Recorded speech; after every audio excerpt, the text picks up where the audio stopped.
Should you pay off your student loans or invest your money? With student loan repayment resuming for Americans, this is the question many people are asking, especially if they saved up their paused payments. There are a number of different factors to consider, and the best answer won't be the same for everyone.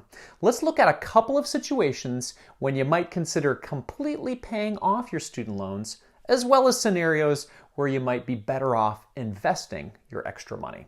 And probably the best for everyone is taking a balanced approach. By understanding all the implications, you'll be able to make an informed decision for your specific situation. Hey everyone, this is Andy Hill with The College Investor, investing and personal finance for millennials. If you're new to the channel and like what you hear, please hit subscribe so you're ready when our next video comes out. Thanks. All right, let's talk about the natural question that a lot of people have, and that is how to invest your money. If you're in a financial situation where you've managed to set up a budget and have extra money each month, you might be trying to consider how you should best invest that money. Here are a few recommendations. First, you'll want to make sure that you have an emergency fund of at least $1,000. That way you can handle small to medium unexpected expenses without blowing up your budget. Next, start to eliminate higher interest credit card and other consumer debt. After that, the decisions start to get a little harder. Expanding your emergency fund, saving for retirement, investing, paying down student loans or your mortgage, and a kid's college fund are all reasonable places to put your money. For the purposes of this video, we're just going to focus on the balance between student loan repayment and investing primarily in the stock market. So, should you pay off your student loans first? Well, here are a few situations when it might make sense to completely pay off your student loans. Number one, higher interest rates. If you have private student loans with a higher interest rate above like 8 to 10%, it may make more sense to completely pay off your student loans. Number two, struggling with your credit. If you're looking to buy a house or you're struggling to improve your overall credit profile, you might want to pay off your student loans. Number three, removing your monthly student loan payment will lower your debt to income ratio and improve your credit score. And then number four, just a low balance. If you never had very high student loan balance to begin with, or you've already paid off a lot of it, you can consider just finishing them off and being done with them. And then number five, going debt-free. For many people, being completely debt-free is a personal goal. If eliminating your student loans would give you a great amount of personal satisfaction, then go for it. You can use our loan payoff calculator on our website to explore scenarios about how long it will take you to pay off your loans under your current payment schedule, or if you make additional payments. That can help you decide what might make the most sense for your specific financial situation. Let's jump over to should you invest instead?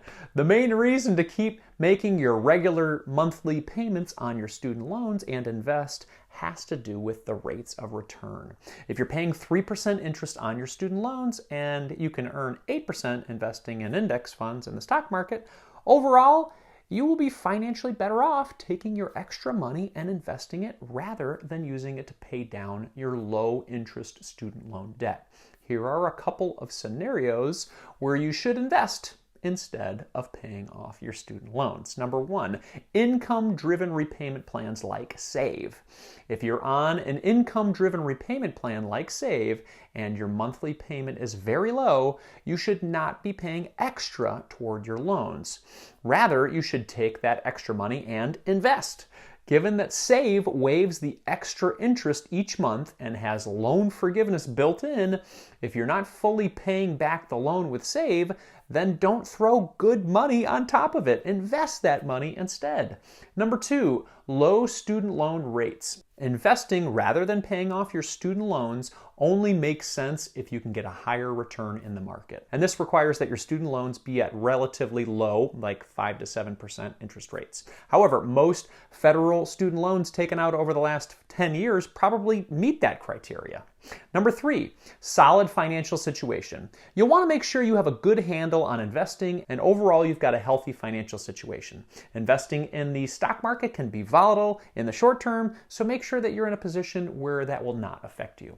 And then number 4, you qualify for student loan forgiveness. If you're already in a student loan forgiveness plan or think that your student loan balance will eventually be canceled, then it makes sense to make the minimum payments and invest your money in other areas.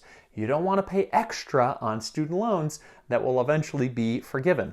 That's a waste of money that could be invested. Please, please, please never pay extra on your student loans if you're going for public service loan forgiveness. All right, let's discuss some important things to consider before moving on. As you look at how to balance student loan repayment and investing, it's not always a straightforward answer that will be the same for all people. Instead, here are a few questions to ask yourself. The first one, can you refinance your student loans to get a lower interest rate? Do you have an emergency fund that can handle unexpected expenses that might come up? Or are you organized and savvy enough with investing to actually get that higher rate of return? And how much will removing the burden of student loan payments benefit you emotionally? And then finally, how will either decision affect your tax liabilities? The answers will be different for everyone, but honestly, reflecting on these questions can help you decide what makes most sense for you. Truthfully, finding a balance will be the best approach for most folks. Some financial gurus like Dave Ramsey will argue that you need to completely pay off your student loans and other debts before you start investing. However, that's probably not the best approach for most people. The simple truth is that investing requires both money and time. The sooner you start investing, the more time you give your money to grow. For example, if you want to get to $1 million by age 62, here's how much money you need to save per year by the age you start. If you start investing at 25 years old, you need to invest $4,600 per year to reach $1 million. That's around $383 per month. If you start investing at 30, you now need to invest $6,900 per year to reach that $1 million. If you start investing at 35, that number grows to $10,700 per year to reach that same million. As you can see, the longer you wait to start investing, the more money you need to come up with to reach the same goal. But how can you start earlier if you're burdened with that student loan debt? Well, free money. Yes, free money. What do we mean by free money? Well, most working adults have access to free money to invest if they look for it.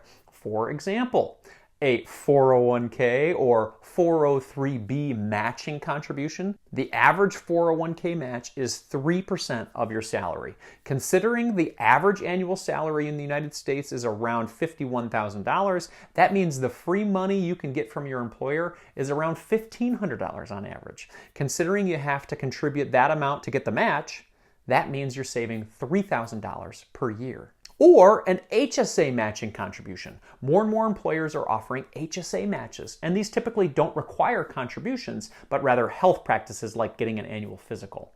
The average employer HSA contribution is $1,000 per year. The great thing about the HSA, it's like a secret IRA for investing.